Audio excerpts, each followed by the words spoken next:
된다는 확신을 가지고, 그렇지만 믿음으로 간절하게 심령에서 우러나오는 그 열심을 가지고 끈질기게 기도를 하는 거죠.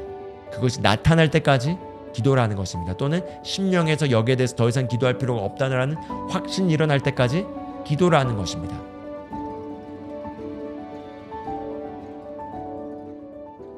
오늘은 반드시 응답을 받는 기도의 7가지 영적 비결에 대해서 함께 여러분과 말씀을 나누길 원합니다.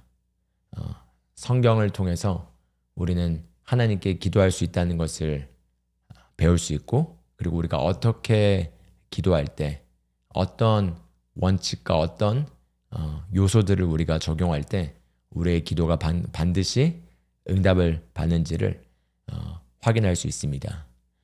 그래서 우리가 기도를 하는 것도 중요하고 기도를 열심히 하는 것도 중요하지만 그 기도를 통해서 우리가 결과를 경험하는 거, 응답을 받는 거, 그것이 가장 중요하겠죠. 오늘 말씀을 통해서 7가지 중요한 기도 응답을 받는 비결에 대해서 나누도록 하겠습니다. 이 7가지 요소를 항상 기억하시고 기도를 한다면은 그 기도가 바른 위치에서 효과적으로 응답을 받게 하도록 우리를 이끌 것입니다. 마태복음 6장 10절에서 18절까지 말씀을 통해서 먼저 본문 성경을 보도록 하겠습니다. 우리에게 잘 알려진 주기도문이죠. 이 주기도문을 통해서 우리가 중요한 응답받는 기도의 7가지 비결을 발견할 수 있습니다. 잠깐 한번 봐보겠습니다. 마태복음 6장 9절부터 보겠습니다. 9절부터 이렇게 얘기합니다. 그러므로 너희는 이렇게 기도하라. 하늘에 계신 우리 아버지여, 이름이 거룩히 여김을 받으시오며 나라가 임하오시며 뜻이 하늘에서 이루어진 것 같이 땅에서도 이루어지이다. 오늘 우리에게 일용할 양식을 주시옵고 우리가 우리에게 죄 지은 자를 사하여 준 것 같이 우리 죄를 사하여 주시옵고 우리를 시험에 들게 하지 마시옵고 다만 악에서 구하시옵소서. 나라와 권세와 영광이 아버지께 영원히 있사옵나이다. 아멘. 여기 9절에서 13절까지가 우리가 자주 인용하는 주기도문이죠. 그런데 13절 이후에 14절, 15절에서는 이런 내용이 나옵니다. 너희가 사람의 잘못을 용서하면 너희 하늘 아버지께서도 너희 잘못을 용서하시려니와 너희가 사람의 잘못을 용서하지 아니하면 너희 아버지께서도 너희 잘못을 용서하지 아니하시리라. 이렇게 마무리가 됩니다. 그래서 이 응답받는 기도의 중요한 7가지 비결 중에 첫 번째는 바로 우리의 하나님과의 관계와 우리가 하나님 안에서 누구인가를 인식하는 것입니다. 바로 관계와 정체성이라고 할 수가 있겠습니다. 마태복음 6장 9절에서 예수님께서 이렇게 기도하려고 하죠. 하늘에 계신 우리 아버지여. 아버지라는 단어에 주목하길 원합니다. 사실 구약의 성도들의 입장에서는 하나님을 감히 아버지라 부를 수가 없었습니다. 그렇기 때문에 예수님께서 하나님을 아버지라고 부르셨을 때 그들이 신성 모독했다고 예수님을 돌로 치려 했죠. 우리에게는 기독교 안에서 하나님 아버지라는 이 단어가 너무나 일상화되어 있지만 우리가 한번 천천히 이 아버지라는 단어를 생각해 보면 좋겠습니다. 우리가 아무에게나 아버지라고 부를 수 없죠. 자녀만이 아버지라고 아버지께 아버지라고 부를 수 있는 것입니다. 우리는 이제 더 이상 종이 아니라 하나님의 자녀가 되었습니다.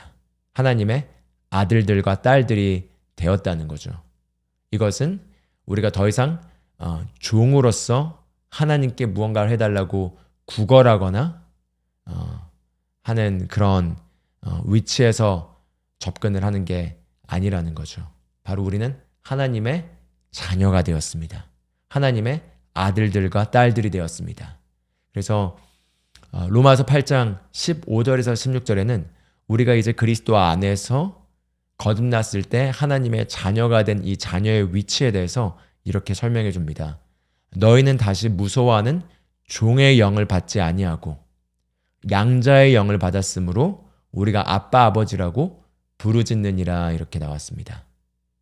여기서 다시 무서워하는 종의 영을 받지 아니하고 구약의 성도들을 생각해 보면 좋겠습니다. 구약의 성도들은 율법이 주어졌고 그 율법의 순종을 통해서만 하나님께 나아갈 수 있었고 그 율법이라는 조건 아래서 만약에 율법을 지키지 못하게 되면 그들은 저주를 경험했습니다.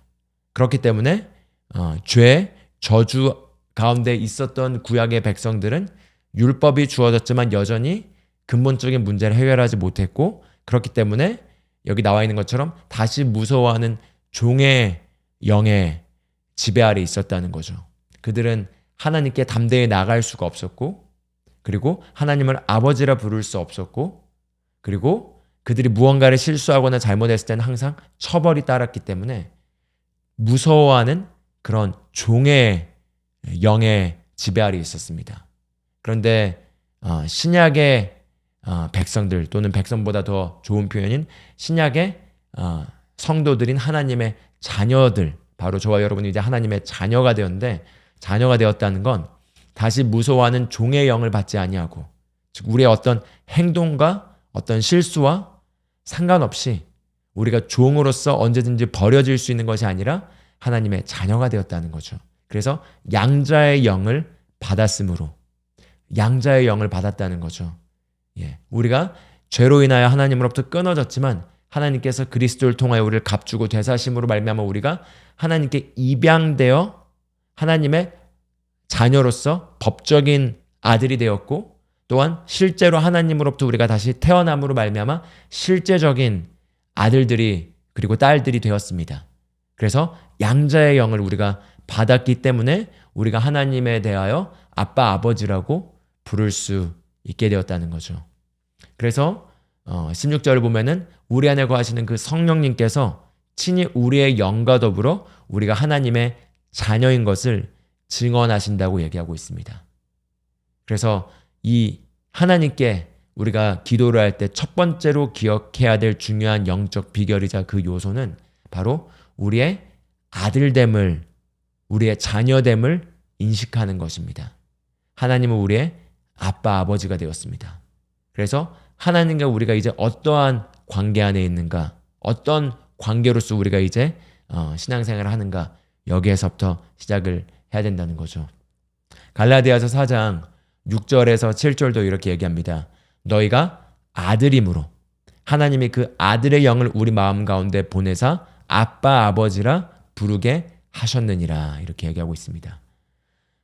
너희가 아들임으로 여기서 이 아들이라는 단어를 결국 자녀라고 우리가 표현할 수 있겠습니다.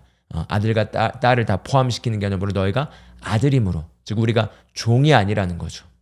우리가 이제 그분의 자녀가 되었기 때문에 아들임으로 하나님이 그 아들의 영을 우리 마음 가운데 보내사 아빠 아버지라 부르게 하셨느니라. 할렐루야. 그래서 우리는 종으로서 구걸하듯이 하나님께 나아가서 하나님께 우리를 긍휼히 여겨달라고 우리를 불쌍히 여겨달라고 저자세로 나아가는 것이 아니라 정상적인 사랑받는 자녀와 아버지와의 관계처럼 당당하게 나아가서 그 아빠 아버지라고 부를 수 있는 그런 관계에 우리가 들어왔다는 거죠. 구약을 읽다 보면은 구약에서는 종의 태도로 하나님께 나와서 하나님께 본인을 긍휼히 여겨달라고 구걸하는 기도들을 우리가 자주 볼 수 있고 그 긍휼하신 하나님께서 그 가운데서 역사하시는 걸 볼 수 있습니다. 그런데 신약에 와서는 예수 그리스도의 부활과 승천과 그 승리를 통해서 하나님의 자녀가 된 우리 신약의 성도들의 기도의 용어를 보면은 이렇게 하나님께 구걸하며 나와서 우리를 불쌍히 여겨달라고 하는 장면을 찾아볼 수가 없습니다. 신약의 기도들을 보면은 서신서에 나와 있는 기도들을 보면은 하나님 앞에서 우리를 그 종의 태도로 나와서 구걸하고 하는 장면이 나오지 않습니다. 바로 자녀로서 그 특권 가운데 나아가서 그 유업을 누리는 자로 나아간다는 거죠. 그래서 7절에도 보면은 그러므로 너가 이후로는 종이 아니요 아들이니 아들이면 하나님으로 말미암아 유업을 받을 자니라 이렇게 얘기하고 있습니다. 할렐루야. 그렇습니다. 우리는 종이 아니라 하나님의 아들들입니다. 하나님의 아들과 딸들입니다. 하나님의 자녀입니다. 그리고 자녀이기 때문에 우리는 하나님의 유업을 받을 자가 되었다는 거죠. 그래서 이것이 바로 우리의 첫 번째 태도여야겠습니다. 바로 하나님과 우리의 관계를 생각하는 거죠. 그분은 우리를 고아와 같이 버려두시거나 우리를 종으로 여기시는 분이 아니라 바로 우리의 실제적인 아빠 하나님 아버지가 되셨습니다. 그게 첫 번째로 우리가 인식해야 될 요소겠습니다. 그리고 두 번째 응답을 받는 효과적인 기도의 두 번째 영적 비결은 바로 우리가 하나님께 이제 자녀로서 아버지께 나아갈 뿐만 아니라 우리가 그 아버지 하나님 앞에 설 때, 그리고 우리가 무언가를 구하거나 우리가 무언가를 요구하거나 또는 우리가 기도를 할 때 우리의 공로에 힘입어서 나아가는 것이 아니라 바로 예수 그리스도의 공로에 힘입어서 하나님께 나아갈 그 권한을 얻었다는 것입니다. 그래서 에베소서 3장 12절에는 이렇게 얘기합니다. 우리가 그 안에서 그를 믿음으로 말미암아 담대함과 확신을 가지고 하나님께 나아감을 얻느니라 이렇게 얘기하고 있습니다. 여기 보시면은 우리가 하나님께 담대함과 확신을 가지고 나아간다고 얘기하고 있죠. 근데 그 담대함과 확신이 무엇에 기반해 있는지를 잘 살펴보면 좋겠습니다. 바로 그 안에서, 즉 그리스도 예수 안에서 그리스도를 믿음으로 말미암아 담대함과 확신을 가지고 하나님께 나아감을 얻는다라고 얘기하고 있습니다. 그래서 우리가 하나님께 나아갈 때, 그리고 하나님께 기도할 때, 그 첫 번째 단추로서 우리가 첫 번째 단추로 매듭을 지어야 될 거는 우리가 자녀인 것을 인식하는 거고요. 두 번째는 바로 우리가 그분께 예수 그리스도의 공로에 의하여 나아간다는 거죠. 우리의 어떠함이 아니라 그리스도께서 행하신 일로 말미암아 우리에게 제공된 그 은혜에 힘입어서 우리가 하나님께 나아가서 담대하게 확신 있게 하나님께 요청하고 하나님께 구하고 그리고 하나님과 교제할 수 있게 되었다는 것입니다. 그래서 여기 에베소서 2장 18절에는 이렇게 얘기합니다. 이는 그로 말미암아 우리 둘이 한 성령 안에서 아버지께 나아감을 얻게 하려 하심이라 이렇게 얘기하고 있습니다. 여기 삼위의 하나님이 다 등장하는데요. 이는 그로 말미암아, 즉 아들 예수 그리스도의 하나님으로 말미암아 성령님께서 우리 안에 거하실 수 있게 되었고 그 성령님 안에서 또는 성령님을 통해서 아버지 하나님께 우리가 나아감을 얻게 되었다는 거죠. 그래서 우리가 이 요소를 정확하게 기억하지 않으면은 항상 마귀가 우리의 기도를 방해하려고 우리를 공격하러 옵니다. 마귀는 고소하는 자라고 얘기하고요. 밤낮 우리 형제들을 하나님 앞에서 고소하고 있다고 얘기를 합니다. 고소한다는 건 무엇이죠? 우리의 잘못된 행동이나 우리의 죄나 우리의 연약함을 주목하게 하고 그것들을 지목하면서 우리가 하나님 앞에 나아갈 자격이 없다고 느끼게 합니다. 그런데 하나님 앞에 우리는 느낌으로 나아가는 것이 아니라 믿음으로 나아갑니다. 그리고 이 믿음은 우리의 공로에 기반해 있지 않습니다. 그게 우리가 신약의 성도로서 알아야 될 가장 중요한 요소겠습니다. 우리가 하나님 앞에서 예수 그리스도로 말미암아 의롭게 되었습니다. 그래서 우리는 하나님께 의로운 자로서 나가는 거죠. 그런데 여기서 의롭게 되었다는 것은 우리의 행동이 의롭기 때문에 하나님 앞에서 의로워졌다는 것이 아니라 예수 그리스도께서 그 은혜로 말미암아 그 속량에 의하여 우리가 의롭다함을 얻게 되었습니다. 그래서 저와 여러분이 하나님 앞에서 의롭다함을 얻게 되었는데 이 의롭다함을 얻게 된 것은 우리의 행위로 말미암는 것이 아니라 그리스도의 의로 말미암아 그리스도께서 행하신 그 일로 말미암아 그리스도의 공로로 말미암아 의가 우리에게 선물로 주어졌고 이 의로 말미암아 우리가 믿음으로 담대하게 하나님께 나아갈 담력을 얻게 된 것입니다. 그렇기 때문에 더 이상 마귀의 정죄는 효력을 가질 수가 없게 되는 거죠. 우리가 진리를 알게 되면 그 진리의 빛 가운데서 더 이상 마귀에게 당하지 않습니다. 마귀는 항상 특히 우리가 잘못했을 때, 우리가 연약할 때, 우리가 넘어졌을 때, 또는 우리가 죄를 지었을 때 그것들을 지목하면서 우리에게 고소를 하고 그 고소를 통해서 우리가 하나님 앞에 떳떳하게 나아가지 못하도록 우리를 방해합니다. 그러나 우리가 잘할 때나 못할 때나 우리의 행동과 우리의 공로에 기반해서 우리가 하나님께 나아가는 것이 아닙니다. 우리는 예수 그리스도의 완성하신 그 일에 기반해서, 예수 그리스도의 속량사역에 기반해서 그 공로로 힘입어 예수 그리스도 안에서 믿음으로 성령님을 통하여 아버지께 담대하게 나아갑니다. 그래서 여기도 나와 있는 것처럼 담대함과 확신을 가지고 하나님께 나아감을 얻었다고 얘기하고 있는 거죠. 이것을 우리가 선물로 받은 것입니다.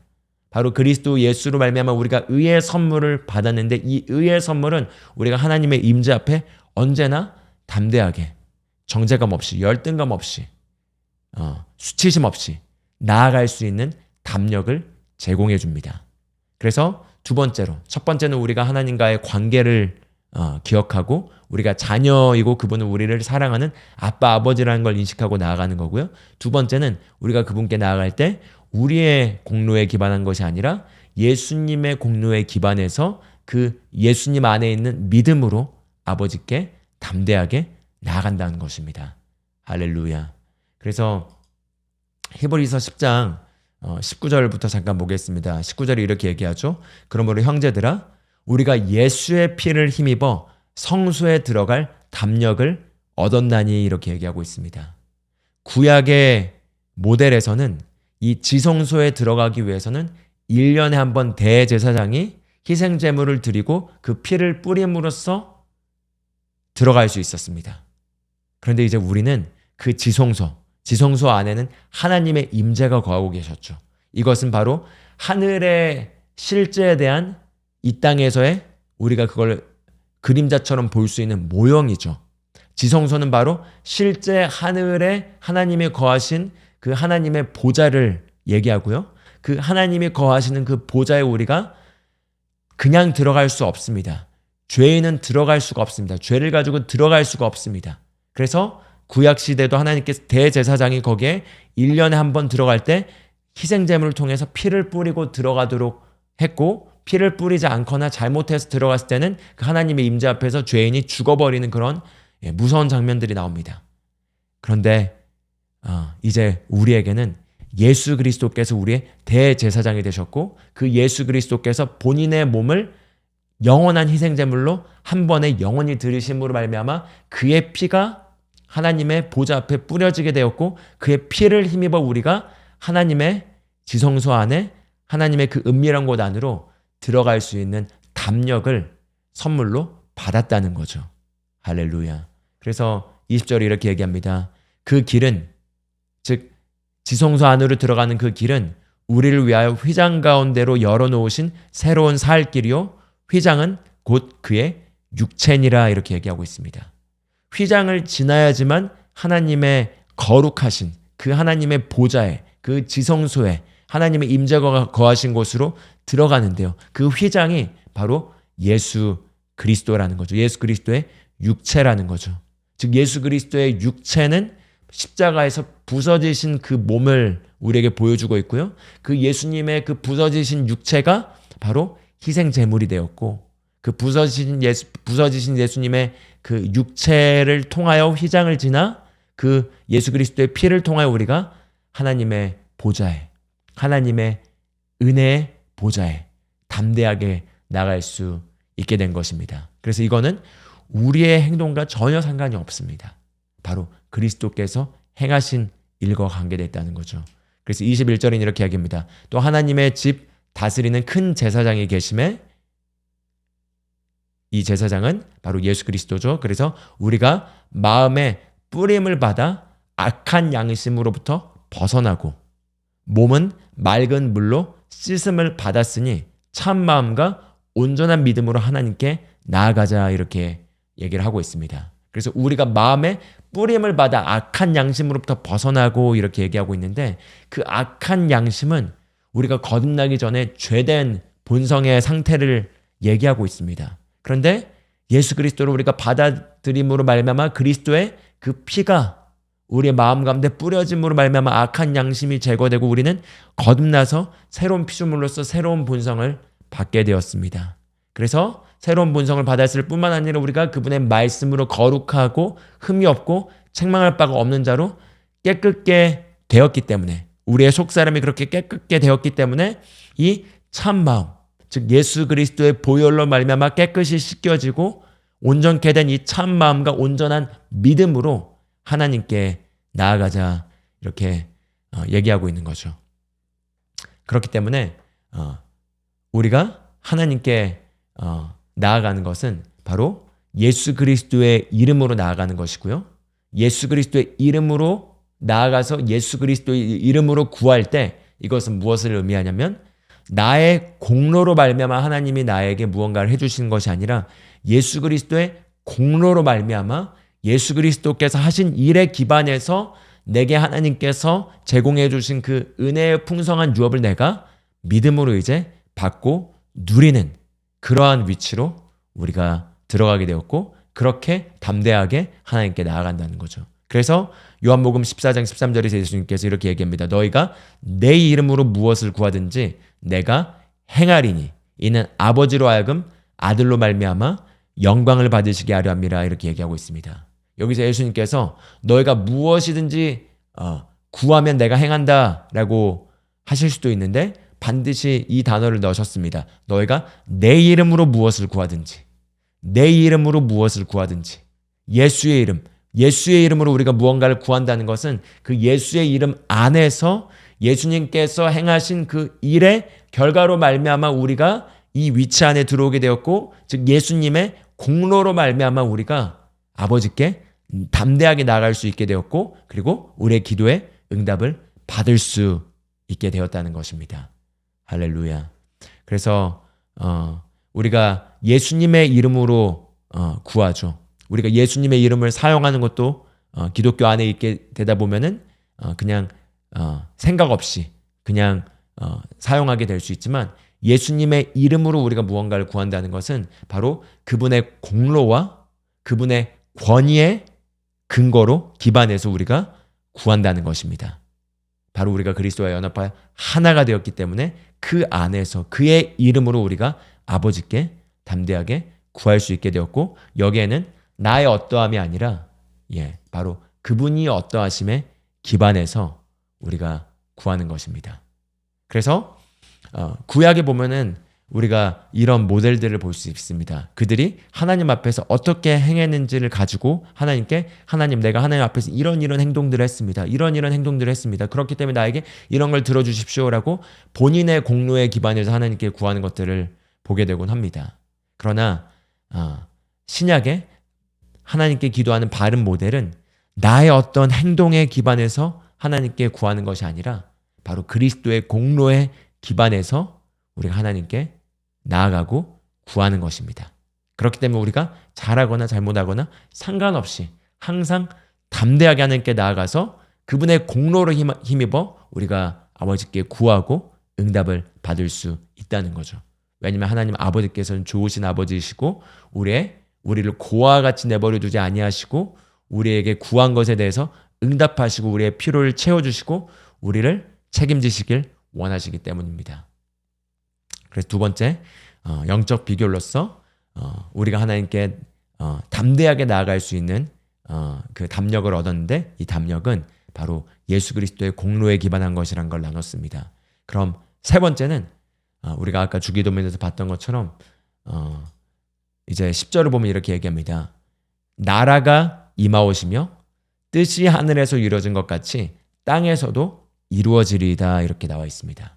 그래서 우리가 자녀됨을 인식하고 하나님께서 우리의 아버지됨을 인식하고, 두 번째 그리스도의 공로에 기반해서 우리가 담대하게 예수 그리스도 안에서 성령님으로 말미암아 아버지께 우리가 나아갈 수 있는 담력을 얻었다는 걸 인식했다면은, 세 번째는 우리가 무작정 우리가 원하는 것들을 하나님께 구하기 전에 하나님의 어젠다, 하나님의 뜻이 내 삶 가운데 실현되기를, 하나님의 계획이 내 삶 가운데 실현되기를 우리가 구하는 것입니다. 그래서 나의 어떤 필요를 하나님께 먼저 아뢰기 전에 그분의 뜻이 이루어지는 것을 구하는 거죠. 그래서 예수님께서도 마태복음 6장 9절에서는 하늘에 계신 아버지, 당신의 이름이 영광을 받으시옵고 나라가 임하오시며 뜻이 하늘에서 이루어진 것 같이 땅에서도 이루어지리다라는 순서로 기도의 본을 보여주고 계십니다. 그래서 우리가 항상 기도를 시작할 때 당장 우리가 구할 것을 하나님께 구하기보다는 그분의 뜻에 우리의 뜻을 맞추고 그분의 계획에 우리의 계획을 맞추는 기도를 하는 거죠. 그래서 마태복음 6장 33절에서도 이렇게 얘기하시죠. 너희는 먼저 그의 나라와 그의 의를 구하라. 그리하면 이 모든 것을 너에게 더하시리라. 이렇게 얘기하고 있습니다. 먼저 그의 나라와 그의 의를 구하라. 즉 그분의 뜻과 그분의 계획에 우리의 뜻과 우리의 계획을 정렬시키고 우리의 갈망과 우리의 목표와 우리의 인생의 방향성과 우리의 모든 것을 그분의 뜻에 정렬시키는 기도를 첫 번째로 하라는 것입니다. 왜냐하면 그분의 계획을 따라가게 되면은 그 계획 안에는 우리의 모든 필요가 이미 다 응답되어서 거기에 제공되어 있습니다. 그래서 이 모든 것들이 너에게 더하여지리라. 이 모든 것들은 이 땅에 살아가면서 우리가 필요한 것들을 얘기합니다. 그런데 그 모든 것들이 다 더하여진다는 것은 우리가 그분의 계획을 쫓을 때 그리고 그분의 계획을 따라갈 때 거기에 필요한 모든 것들이 다 이미 제공되어 있다는 거죠. 그렇기 때문에 우리가 당장에 우리의 필요를 구하는 것으로 시작하는 것이 아니라 바로 그분의 뜻을 구하고 그분의 나라가 이 땅에 임하는 것에 우리의 생각과 우리의 감정과 우리의 목표와 우리의 모든 것을 정렬시키는 기도를 하는 것입니다. 그걸 첫 번째로 하는 거죠.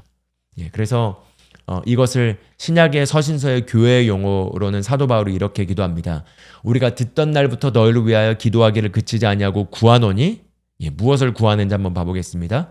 너희로 하여금 모든 신령한 지혜와, 여기서 신령하다는 단어는 영적인 지혜를 얘기합니다. 모든 영적인 지혜와 총명에, 여기 총명이라는 단어는 understanding, 이해를 얘기합니다. 모든 영적인 지혜와 이해에 하나님의 뜻을 아는 것으로 채우게 하시고, 이게 첫 번째 기도 제목으로 나옵니다. 즉 우리가 모든 지혜와 영적인 뜻에, 영적인 이해에, 영적인 총명에 하나님의 뜻을 아는 것으로 채워지게 하시고 하나님의 뜻을 아는 것으로 충만케 되게 하시고, 이것을 첫 번째 기도 제목으로 기도하고 있는 걸 볼 수 있습니다.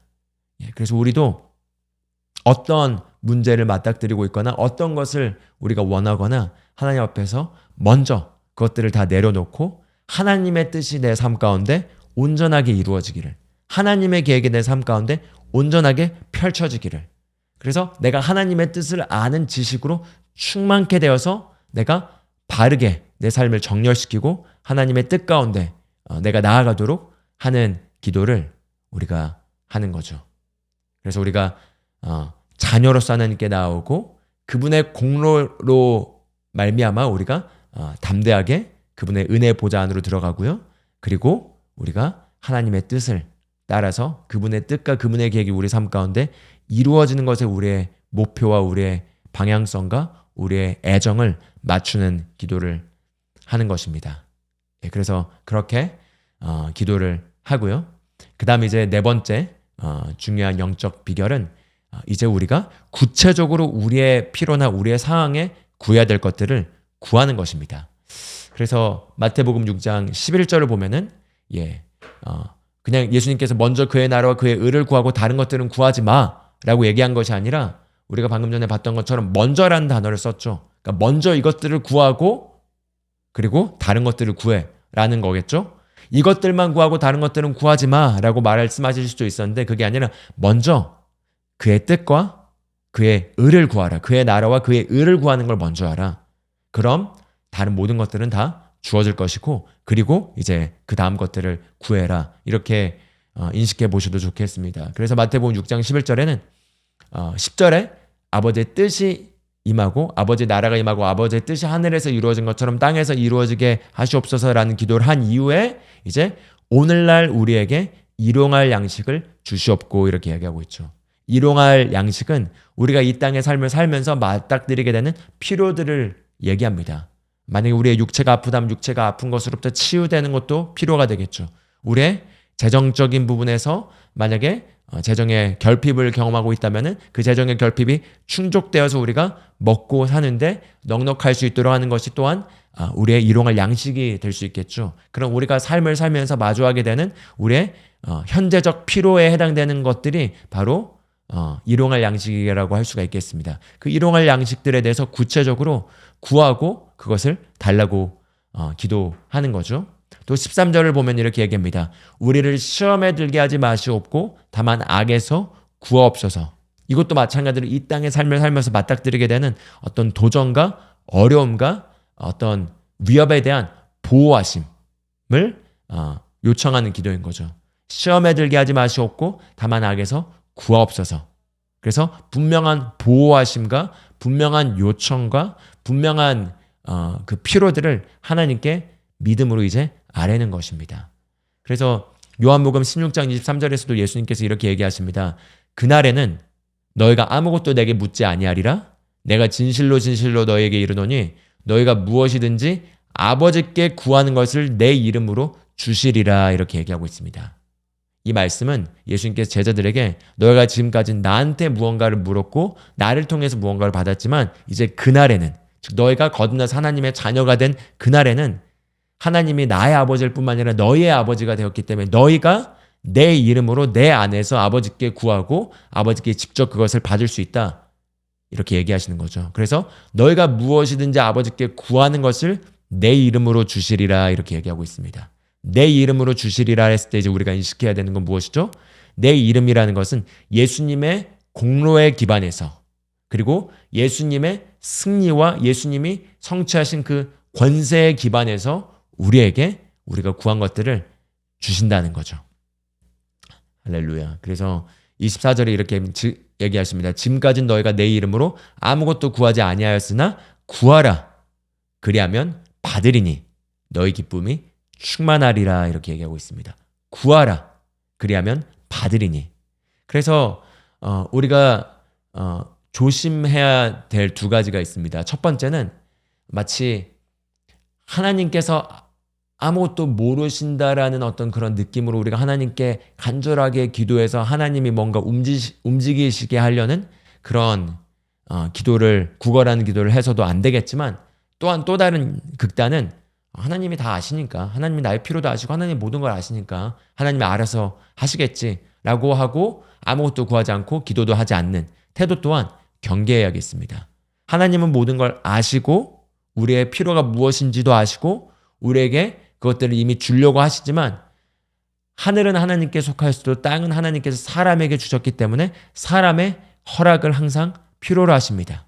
그 사람의 허락의 형태가 바로 우리의 기도인 것입니다. 그리고 우리의 기도를 통해서 우리가 아버지께 구할 때만 그 아버지께서 우리를 위해서 이미 예배하신 것들이 우리의 구한 요청을 통해서 우리에게 믿음으로 흘러 들어오게 되어 있습니다. 그래서 우리가 구할 것들은 구해야 된다는 거죠.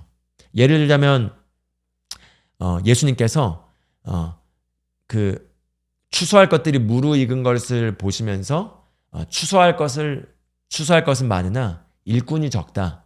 그래서 추수의 주님이신 성령님께 추수의 주께 일꾼들을 보내달라고 구하여라 이렇게 말씀하십니다. 그럼 추수할 일꾼들도 분명 하나님께서 준비해 놓으셨지만 우리 보고 추수할 일꾼을 보내달라고 구하라고 얘기하셨습니다. 왜 그런 거죠? 왜냐하면 땅은 하나님께서 사람에게 주셨기 때문에 우리가 구할 때 하나님이 이미 제공한 것들이 연결되어 우리에게 나타나게 된다는 겁니다. 그래서 우리가 구해야 된다는 거죠. 그래서 빌립보서 4장 6절에서도 이렇게 얘기합니다. 아무것도 염려하지 말고 다만 모든 일에 기도와 간구로 너희 구할 것을 감사함으로 하나님께 아뢰라 이렇게 얘기하고 있습니다. 너희 구할 것을 하나님께 아뢰라 이렇게 얘기하고 있는 거죠. 그래서 우리가 그냥 막연해서도 안 되겠고 그리고 그냥 하나님이 알아서 해주시겠지 하는 태도로 막연하게 기도해서는 안 되겠습니다. 여러분이 무엇을 원하십니까? 무엇을 정확하게 구하고 계십니까? 마가복음 11장 23절에서도 예수님께서 믿음의 기도를 가르치실 때 이 산더러 바다에 빠지라고 명하고 라고 하면서 구체적인 결과물을 분명하게 보여주셨습니다. 바로 이 산이 바다에 빠지는 것이 구체적인 기도 제목인 거죠. 그런 것처럼 구할 것에 대한 분명한 그 요청을 우리가 하나님께 해야 되는 것이고요. 이제 이 신약의 서신서의 언어로는 이렇게 얘기하고 있는 거죠. 염려하지 말고 기도와 간구로 구할 것을 감사함으로 하나님께 알려라. 즉 하나님께 너희가 무엇을 구하는지를 분명하게 그러나 감사한 태도로 알려라. 이렇게 얘기하고 있는 것입니다. 그래서 우리가 자녀로서 우리의 관계를 인식하고 예수님의 공로로 힘입어 그분의 임재에 담대히 나아가고 그리고 하나님의 뜻을 우리가 먼저 구했다면은 이젠 우리의 필요와 우리의 지금 삶에 나타나야 될 것들에 대해서 우리가 구체적으로 정확하게 하나님께 아뢰고 예수님의 이름으로 아버지께 우리가 구할 수 있겠습니다. 그럼 이제 5번째는 바로 이렇게 우리가 믿음으로 구했다면은 그것을 믿음으로 받는 것입니다. 그래서 우리가 기도를 했다면 이제 그 다음엔 믿어야 되는 거죠. 너무나 많은 경우 우리가 기도를 하지만 기도를 하고 난 이후에 기도의 자리에서 기도를 하면서도 의심을 하고 기도가 끝나고 나와서도 바로 상황을 보고 의심하면서 우리가 한 기도를 다 무용지물 시키는 것들을 보게 되곤 합니다. 그런데 의심에 대해서는 의심은 믿음의 반대이고 믿음을 파괴시키는 거죠. 우리의 기도 응답을 막아버리고 우리의 기도를 무력화시키는 것이 의심입니다. 그래서 야고보서 1장 6절에서 8절까지는 이렇게 얘기합니다. 오직 믿음으로 구하고 조금도 의심하지 말라 이렇게 얘기하고 있습니다. 즉 우리가 무언가를 이제 구했다면은 그 구한 것을 받을 것을 기대하라는 거죠. 구한 것에 대해서 받을 것을 기대하고 믿음을 적용하여 이미 그것을 영적 세계에서 받고 이미 가진 것으로 여기고 거기에 대해서 눈앞에 보이는 환경에는 아직 그 결과와 응답이 나타나 있지 않더라도 이미 받은 것으로 여기고 감사할 때 우리가 의심을 거절할 수 있습니다. 그런데 우리가 이미 받은 것으로 여기고 그것을 우리가 소유하고 있는 그 상태에 있지 않게 되면은 눈에는 보이지 않지만 영적으로 그것을 받은 것으로 여기고 소유하는 거죠. 그 상태에 있지 않게 되면은 끊임없이 눈앞에 보여지는 환경을 통하여 의심이 들어오게 될 것입니다. 그런데 의심이 들어온 건 내가 이제껏 했던 기도를 다 무효화시켜버리는 것과 같습니다. 그래서 이렇게 얘기하고 있죠. 오직 믿음으로 구하고 구하는데 그냥 구하지 말고 믿음으로 구하라고 얘기하고 있습니다. 즉 믿음으로 구하라는 건 구한 것에 대해서 하나님께서 반드시 응답해 주시고 주실 것을 믿고 구하고 그리고 그게 안 되면 어떡하지? 왜 안 되지? 라고 하는 그런 의심들을 다 제거하라는 거죠. 조금 더 의심하지 말라 이렇게 얘기하면서 의심한 자는 마치 바람에 밀려 요동하는 바다 물결 같으니 이런 사람은 무엇이든지 주께 얻기를 생각하지 말라. 두 마음을 품어 모든 일에 정함이 없는 자로다 이렇게 얘기하고 있습니다.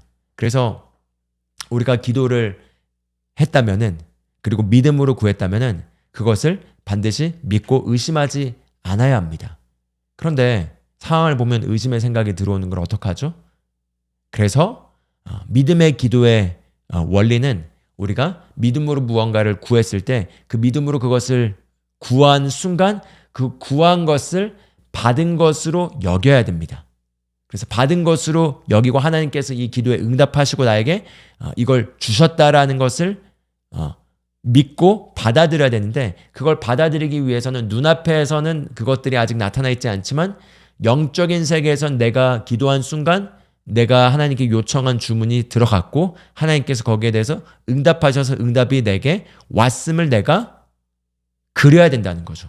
그래서 내가 구체적으로 기도한 것에 대한 응답이 이미 이루어진 모습을 우리가 상상할 수 있어야 되고 그 상상한 것을 내가 이미 이루어진 것으로 여길 때 그때 눈앞의 상황은 그것과 반대되더라도 의심하지 않고 그 믿음은 보이지 않는 것들의 증거고 바라는 것들의 실상이라고 한 그 실상을 소유한 상태 안에서 의심을 거절하고 주 안에서 안식하고 계속해서 감사드리면서 그 믿은 것에 대해서 구한 것에 대해서 받은 것으로 우리가 믿음에 서 있을 수가 있습니다. 그런데 우리가 구한 것에 대해서 응답된 걸 보지 못하면은 눈에 펼쳐진 상황들이 더 악화될 수도 있고요. 더 반대되는 방향으로 갈 수도 있을 때 그것들을 보고 끊임없이 의심의 생각들이 들어오게 된다는 거죠. 베드로가 무리를 걸을 때 예수님의 말씀만 주목했기 때문에 무리를 걸을 수 있었다가 바다를 보고 바람 소리를 주목했을 때, 즉 상황을 주목했을 때 그 순간 불안함과 의심이 들어와서 그 기적이 무효화되고 물속에 빠지게 됩니다. 그래서 예수님께서 믿음이 적은 자여 왜 의심하였느냐라고 얘기하시죠. 즉 의심은 이렇게 하나님의 불가능을 가능케 하는 초자연적인 능력을 무력화시켜 버립니다. 그래서 우리가 믿음을 어디에 둬야 되냐? 불가능을 가능케 하는 하나님의 강력하고 초자연적인 그 능력에 우리가 믿음을 둬야 되고, 그리고 그 말씀하신 하나님께서 반드시 그 말씀을 지키시고 응답하시는 분이라는 그 하나님을 향한 신뢰에 기반해서 응답받은 것으로 여겨야 됩니다. 그렇지 않게 되면은 상황이 도전적이고 상황이 도저히 인간적인 방법에서는 해답을 주지 못할 때 우리에게 의심의 생각이 들어와서 우리가 결국에는 상황을 주목하면서 하나님을 의심하게 되고, 그래서 우리의 기도를 무효화시켜 버리는 거죠. 그래서 의심을 거절하는 것입니다. 그래서 하나님께서도 하나님은 응답을 보내셨어도 우리가 의심해버리는 순간 그 연결고리가 끊어져 버리기 때문에 우리가 의심하지 않기를 원하십니다. 우리가 믿음 안에 있기를 원하십니다. 그래야지만 하나님께서 베푸신 그 응답이 우리에게 흘러 들어오기 때문입니다. 그래서 여기 이렇게 얘기하죠. 믿음이 없이는 하나님을 기쁘시게 하지 못하나니 하나님께 나아간 자는 반드시 그가 계신 것과 또한 그가 자기를 찾는 자들에게 상 주시는 이심을 믿어야 할지니라 이렇게 얘기하고 있습니다. 반드시 그가 계신 것과 그리고 자기에게 나아오는 자에게 반드시 보답하시는 분이심을 믿어야 된다는 거죠. 하나님이 우리가 하나님을 믿기를 원하십니다. 어떤 어려운 상황에 직면해 있더라도 우리가 그 상황을 가지고 하나님께 나왔을 때 하나님께서 응답하시는 분이라는 걸 우리가 신뢰해야 됩니다. 그걸 하나님께서 기뻐하신다는 거죠. 왜냐하면 하나님은 너무나 우리의 기도에 응답하기를 원하십니다. 왜냐하면 우리를 사랑하는 아버지시기 때문이죠. 응답하시기를 원하시고 예수님께서도 분명하게 말씀하셨지만 내 이름으로 우리가 아버지께 구할 때 반드시 시행하리라 라고 말씀하셨습니다. 시행하리라, 즉 우리가 기도한 것에 대한 응답이 우리에게 온다는 거죠.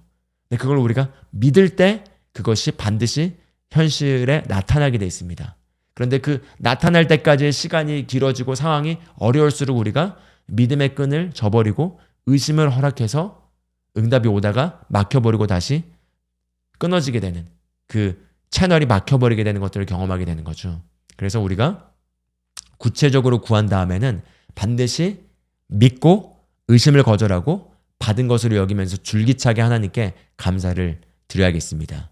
그래서 지금 5번째 기도에 대한 응답을 받는 비결로서 믿음을 나눴다면, 이제 6번째는 바로 용서와 회개입니다. 용서와 회개에 대해서 오늘 잠깐 같이 보길 원합니다. 마태복음 6장 12절을 보면은 아까 지금 주기도문을 쭉 보고 있죠. 이렇게 얘기합니다. 우리가 우리에게 죄 지은 자를 사하여 준 것 같이. 바꿔 말하면 누가 나에게 잘못을 하고 누가 나에게 어떤 잘못된 행동을 통해서 그가 죄를 지었을 때 그것에 대해서 우리가 원한을 품고 분노하고 그리고 쓴감정을 갖고 용서하지 못하고 하는 것이 아니라 거기에 대해서 우리가 그 죄를 용서해주고 사하여 준 것 같이 우리 죄를 사하여 주셨고 이렇게 얘기를 하고 있습니다. 그래서 14절에서 15절에는 이렇게 얘기하죠. 너희가 사람의 잘못을 용서하면 너희 하늘 아버지께서도 너희 잘못을 용서하시려니와 너희가 사람의 잘못을 용서하지 않냐면 너희 아버지께서도 너희 잘못을 용서하지 아니하시리라 이렇게 예수님께서 표현하셨습니다. 이 말씀은 어떤 의미일까요?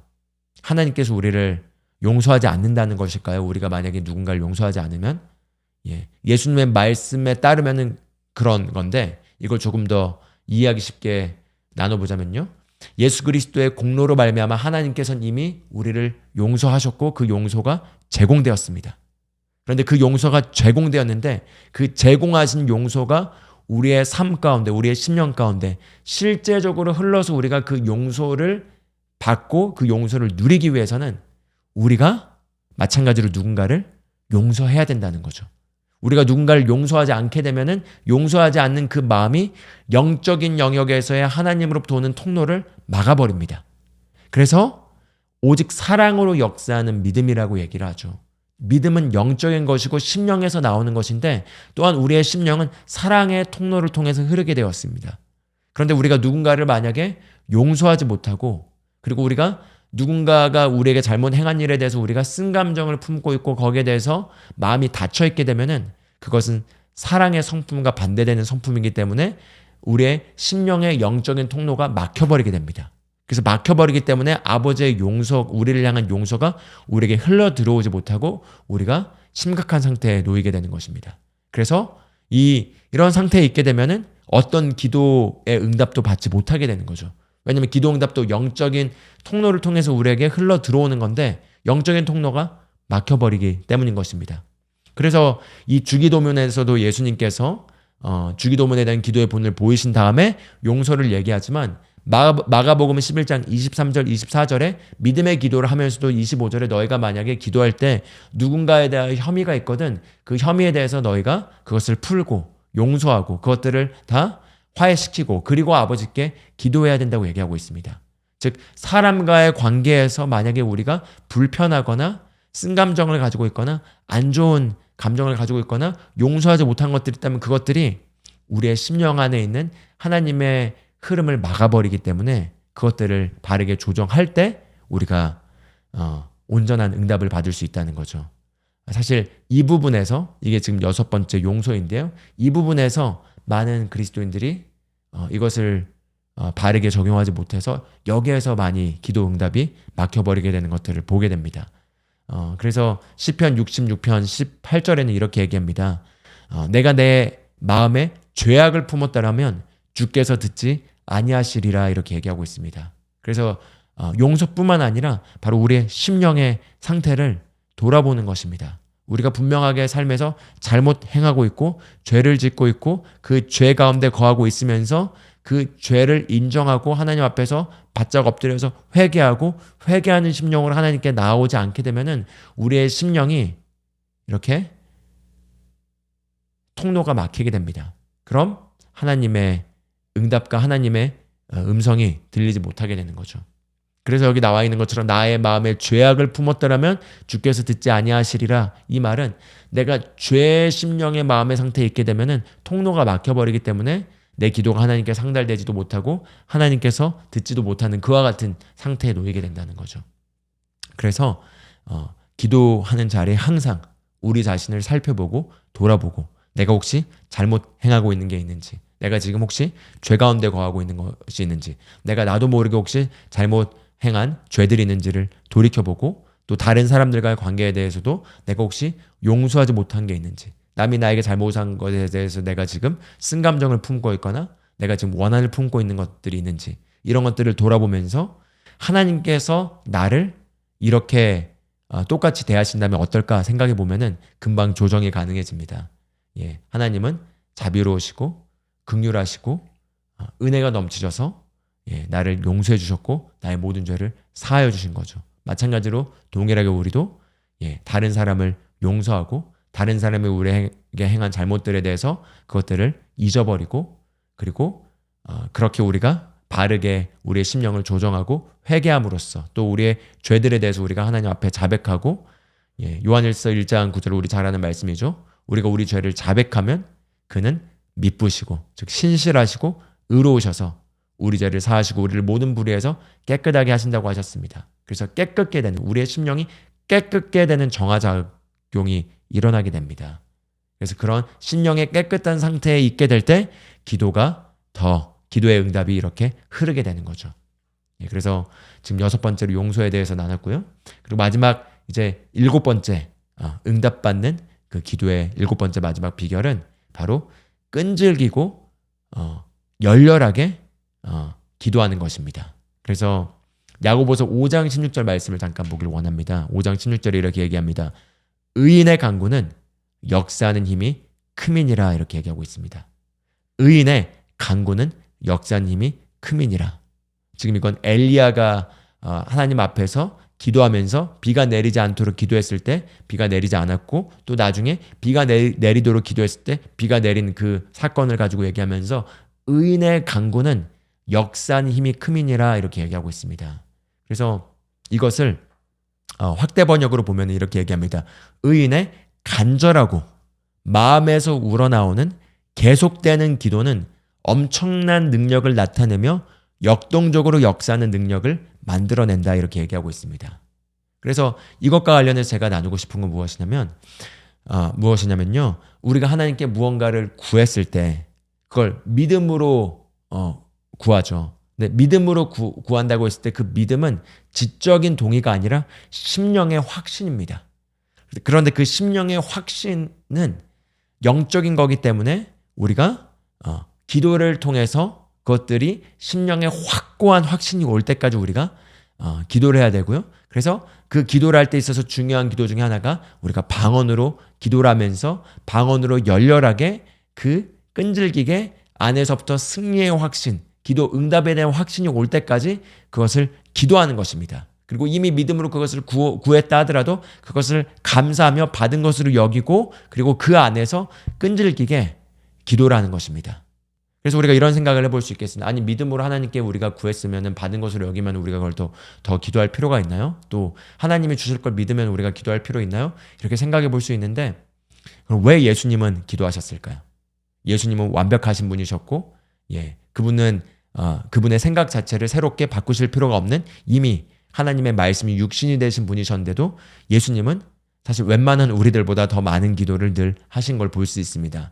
밤에 나가셔서 밤새 기도하시고, 이른 아침에 나가서 기도하시고, 기도를 하시면서 아버지와 끊임없이 교통하셨던 걸 볼 수 있습니다.